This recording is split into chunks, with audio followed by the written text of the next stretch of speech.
시장의 잔주름까지 들여다보는 시간입니다. 시장 클로즈업.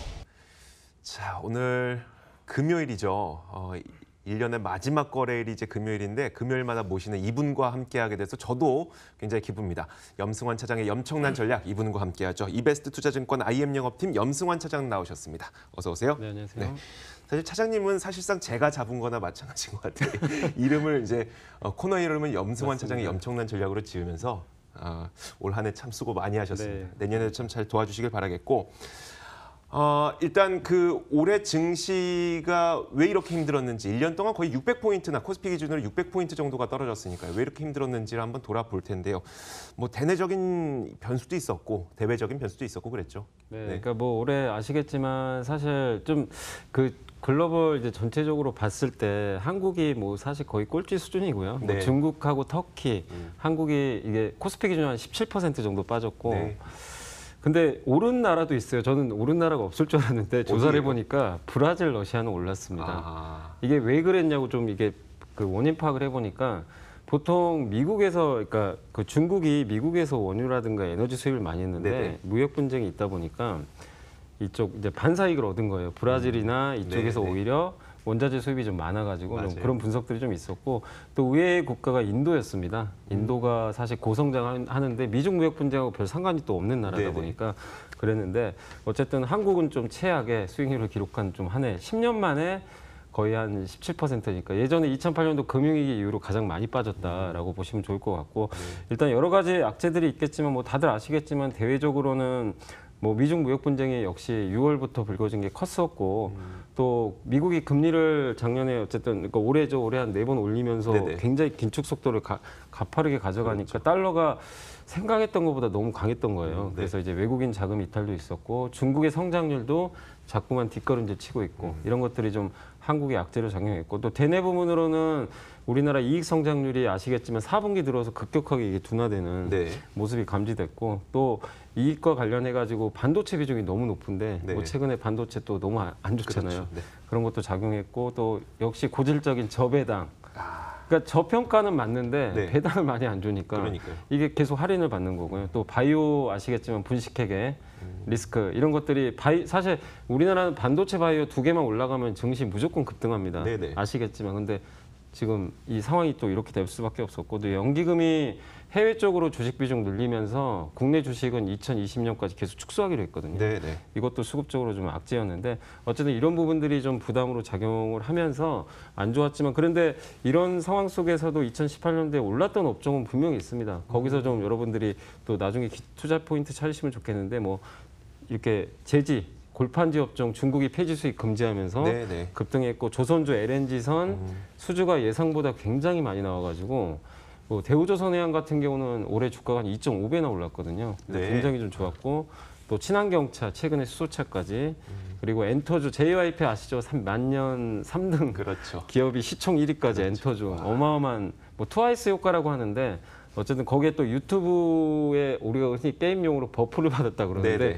유튜브 도움을 좀 받아가지고 급등까지 나왔고 그다음 마지막으로 이제 남북 경협주도 역시 좀 굉장히 올해 핫했던 업종이 아니었나 이렇게 말씀드리겠습니다. 자, 저는 참 올해 그 시장을 바라보면서 엔터주 같은 것을 좀 미리 찾았더라면, 그러니까 왜 그러냐면 말씀하셨던 것처럼 만년 3등이 이제 네. 1등으로 올라서게 될 정도의 주가 상승을 우리가 미리 알았더라면, 사실 중반까지만 하더라도 많은 분들이 뭐라고 했었냐면 1위까지 못 올라선다. SM이 어차피 1위니까 1위가 더 많이 갈 것이다라고 예상했었지만 전혀 시장을 완전 바꿔놨단 말이에요. 네. 시장은 항상 이렇게 예상과 전혀 다른 방향으로 좀 흘러가는 경향들이 있는 것 같습니다.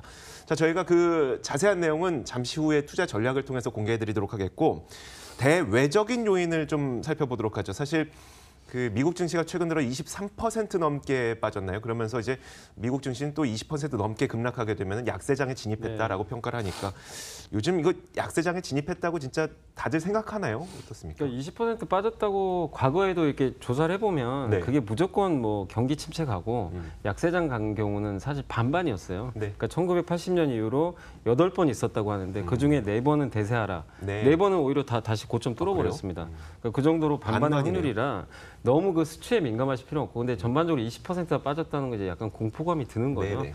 그래서 문제가 생긴 거 아니냐는 이제 그런 이제 우려감이 커진 건데 어쨌든 아시겠지만 미국의 경기 둔화 우려가 지금 상당히 큰 상황이고 네. 근데 최근에 경기 둔화 우려 뭐 내년에 성장률 꺾인다고 하는데 역성장은 아니거든요. 그러니까 일각에서는 오해를 하시더라고요. 이게 미국이 이제 역성장하는 거 아니냐. 리세션이라는 침체 단어를 쓰는데 네네. 그건 너무 앞서간 것 같고요. 그러니까 우리가 분기 성장률을 봤을 때 마이너스가 2번이 네. 나오게 되면 그때 우리가 리세션이라고 그렇죠. 부르는 거지. 근데 예. 이번에 또 연준에서 근데 그런 위험성이 있다면 금리를 인하했겠죠. 그렇죠. 근데 금리를 또 올렸거든요. 네. 그러니까 연준도 아직 사실 정확한 판단을 못 내리는 거예요. 근데 지금 수치로는 미국 경기가 고성장하는 건 맞고요. 다만 이제 우려가 되는 거죠. 성장률이 꺾이니까. 그리고 너무 비쌌죠. 너무 많이 올랐고 그동안. 또 트럼프가 가장 컸습니다. 너무 요즘에 갑자기 또 막 파웰 경질설이니 뭐 그러니까요. 별 뉴스들이 다 나오니까. 매티스 장관의 사임. 예. 네. 근데 이런 변동성 확대 요인들은 사실 한국한테는 오히려 악재가 아니었어요. 아시겠지만 신흥국이 오히려 반사이익을 얻어버렸습니다. 그렇죠. 이게 미국 네. 자체 문제다 보니까. 그래서 최근에 한국이 잘 버텼던 거고. 그리고 한 말씀 드리고 싶은 건 이제 장단기 금리 차하고 미국 금리 인상 말씀드리고 싶은 게 네. 미국의 12월 금리 인상은 어쨌든 아까 말씀드린 대로 금리를 올렸다는 거는 자신감의 표현이거든요. 어쨌든 경기가 내년에 뒷받침된다. 조금 뭐 2번으로 낮출 수는 있지만 인상 속도를 네. 어쨌든 올리는 기조가 된다는 건 그 연준에서도 어쨌든 미국 경기가 계속 성장한다는 걸 믿고 있기 때문에 하는 거기 네네. 때문에 너무 그냥 앞서가지고 경기 완전히 이제 끝났구나 이렇게 생각하실 필요는 없을 것 같고 또 아시겠지만 장단기 금리차 역전 후에 버블이 항상 발생을 했다는 거 많이 뉴스 통해서 네. 아마 이제 많은 분들이 좀 알고 계실 거예요. 그래서 금리 차가 이렇게 장단기 금리차가 역전된다는 건 연준에서 단기 금리를 급하게 올린다는 얘기이기 때문에 네네. 경기가 그만큼 너무 좋다는 겁니다. 그래서 이제 잡는 거거든요, 속도를. 그래서 그런 면에서 장단기 금리차 축소는 악재로 받아들일 필요는 없습니다. 그래서 이런 요인들을 좀 종합해 보면 미국 증시에 대해서 미국 증시에 사실 우리 한국 투자하시는 분들도 봐야 되잖아요. 안 네, 볼 수가 네. 없기 때문에. 근데 약세장 진입했다는 일각에서 얘기는 나오지만 저는 아직은 그거는 좀 근거는 없다고 생각하거든요. 그래서 내년에 사실 올해만큼, 그러니까 재작년만큼의 상승이 나올지도 모르겠지만 연속해서 2년 연속 뭐 마이너스 수익률을 기록할 정도로 내년에 또 미국 증시가 급격한 침체에 빠지기는 저는 좀 어렵다고 보고 있기 때문에 일단은 좀 너무 비관론에 빠지실 필요는 없다라고 말씀드리겠습니다. 자, 그렇다면 2019년을 준비해 봐야 되겠죠. 말씀하셨던 것처럼 미국 시장에 대한 그 우려는 너무 크게 가져갈 필요는 없다고 이제 정리를 해 주신 거니까 사실 근데 우리나라는 좀 다른 것 같습니다. 우리나라 한국은행은 이번 올해 금리를 올릴 때에도 이거 올릴 수 없는 지경인데 올린 거다라는 이야기가 나올 정도로 사실 국내 경기는 또 좀 부진하다고 봐야 될 것 같거든요. 2019년은 아마 또 그런 기조가 이어질 텐데 어떻게 투자 아이디어를 찾아볼까요? 사실 근데 저는 한국 증시에 대해서만 간단히 말씀드리면 저는 좀 개인적으로 좋게 보고 있는 이유 중에 하나가 내년에 중국 증시가 좀 생각보다 괜찮을 가능성이 굉장히 높습니다. 왜냐하면 무역 분쟁은 사실 좀 변수라서 저도 네. 예측은 못하지만 그게 그래도 중립 이상으로 좀 잘 풀린다는 가정하에서 중국이 아시겠지만 얼마 전에 경기 부양을 하겠다고 본격적인 의사를 밝혔고 또 얼마 전에 뉴스 보셨을 거예요. 예전에 한두 달 된 것 같은데 중국의 보험회사들이 엄청난 돈을 들고 있거든요. 네네.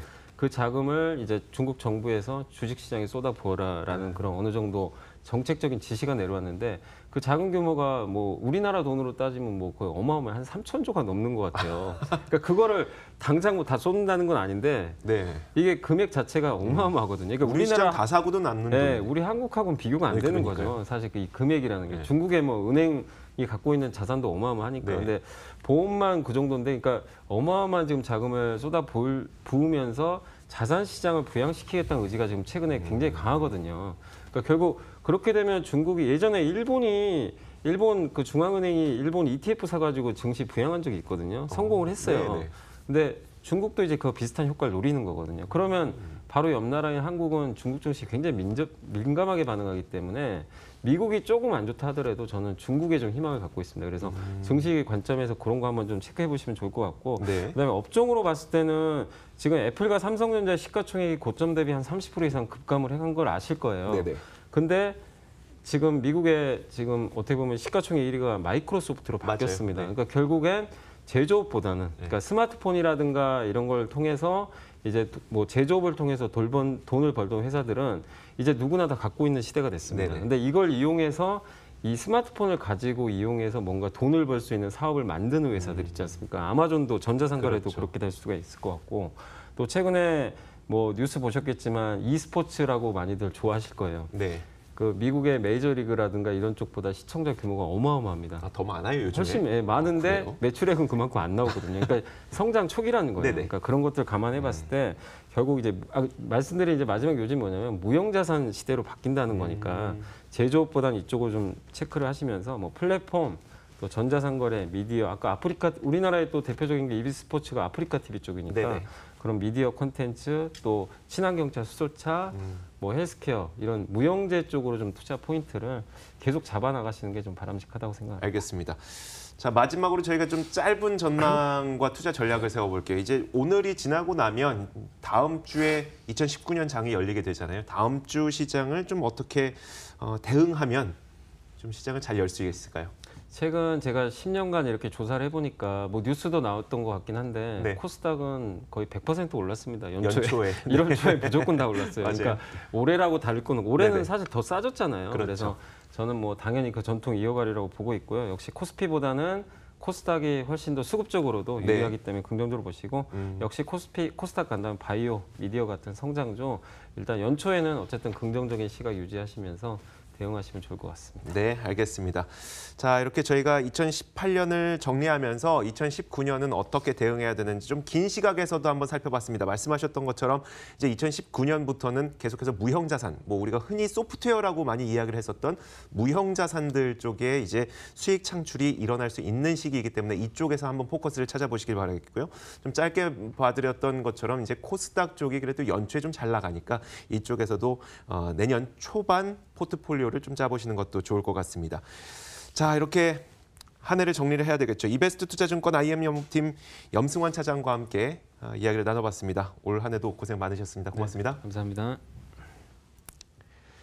자, 저희 탐나는 주식 2PM도 여기서 인사를 드리겠습니다. 오늘 지나고 나면 이제 새해가 지난 이후에 여러분들을 찾아뵙게 되니까요. 미리 새해 인사드리도록 하죠. 새해 복 많이 받으시고요.